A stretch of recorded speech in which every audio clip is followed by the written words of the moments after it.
Hello students, and welcome to this lesson on the Pythagorean theorem. Our objective today is that we will derive the Pythagorean theorem and solve for the hypotenuse of a right triangle using our discovery activity in journal notes. Now, you've already used the discovery activity to help you kind of derive where the Pythagorean theorem comes from, right? We were taking the areas of a squared and b squared, adding them together, and comparing them to c squared. And of course, when we're talking about a, b, and c squared, we're talking about the legs of that right triangle, right? So I've got A, I've got B, and I've got C. So those are the legs that make up my right triangle. And what I did was I just compared them. So I was making these comparisons. I was saying A squared plus B squared, and if A squared plus B squared was less than C squared, then what we saw was that it was an obtuse triangle.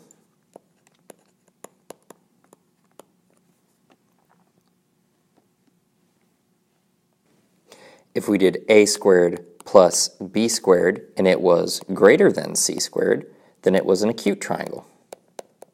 And finally, if I did a squared plus b squared and it was equal to c squared, then that is a situation where we see that it is a right triangle.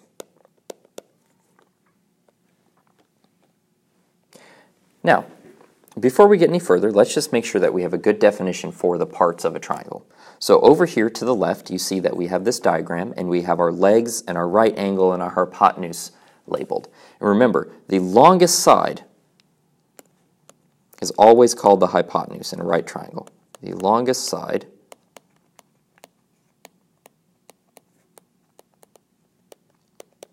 in a right triangle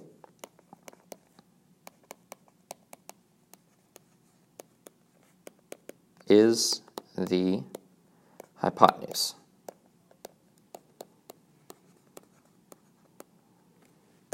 The way I like to remember this is that the hypotenuse is always opposite of my right angle. So it's a lot easier to go from the right angle and then see, okay, well, which side isn't touching the right angle than trying to do it in any other way.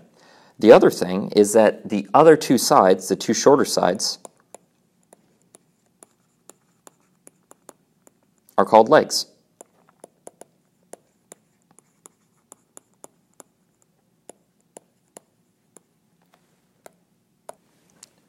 Now that we've defined those things, we can actually derive our real Pythagorean theorem. So what we've determined is that the only instance where triangles are right are where a squared plus b squared is equal to c squared. So that's our formula. That is actually the Pythagorean theorem, is that given that you have a right triangle, or given that you have some triangle, and it is right, a squared plus b squared is equal to c squared. So if I make a box that is the side length b times b, then I make a box that's the side length a times a, then those two areas will add to make c squared. So, which is also the box made by making a rectangle around c. So you have a squared plus b squared is equal to c squared. And so if we choose the sides 3, 4, and 5, 4 squared is equal to 5 squared, we see that 9 plus 16 is indeed 25. And we can verify that 25 is equal to 25. So it's a surprisingly simple formula that does some really powerful things for us.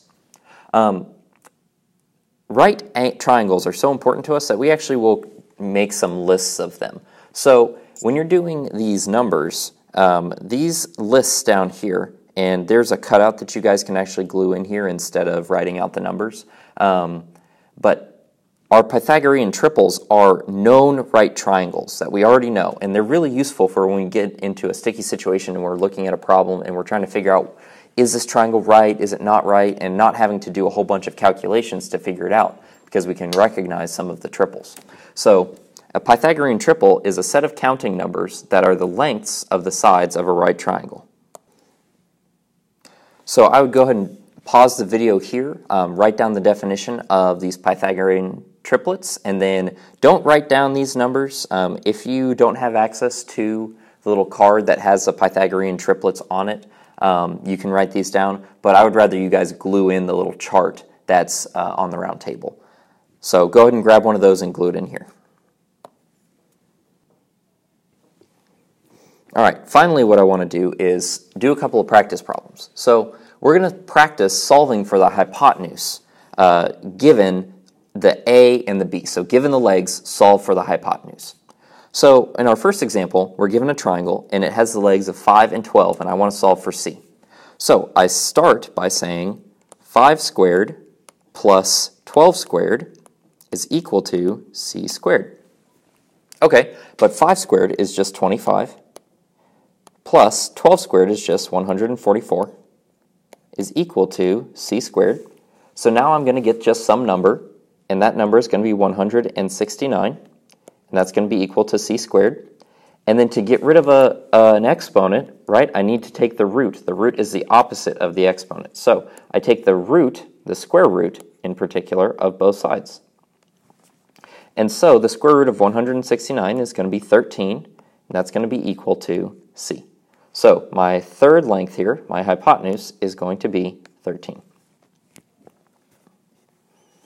All right, and I don't necessarily have to have the triangle drawn out to be able to do this, right? I can give you some information. I can give you A and B as numbers and ask you to find C.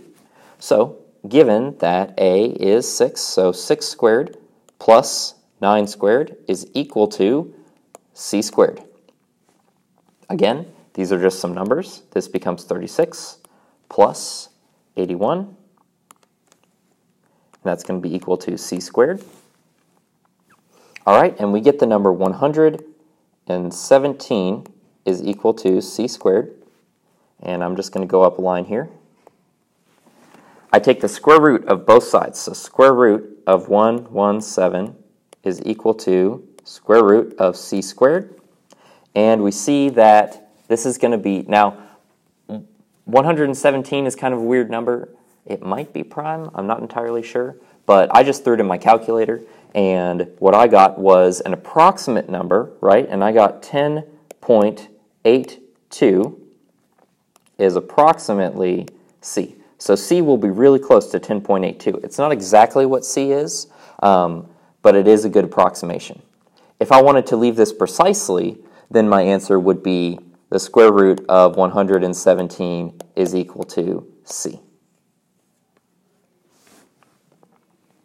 All right, if you have any questions, let me know, and your homework assignment will be to do the Wednesday homework. Have a wonderful day.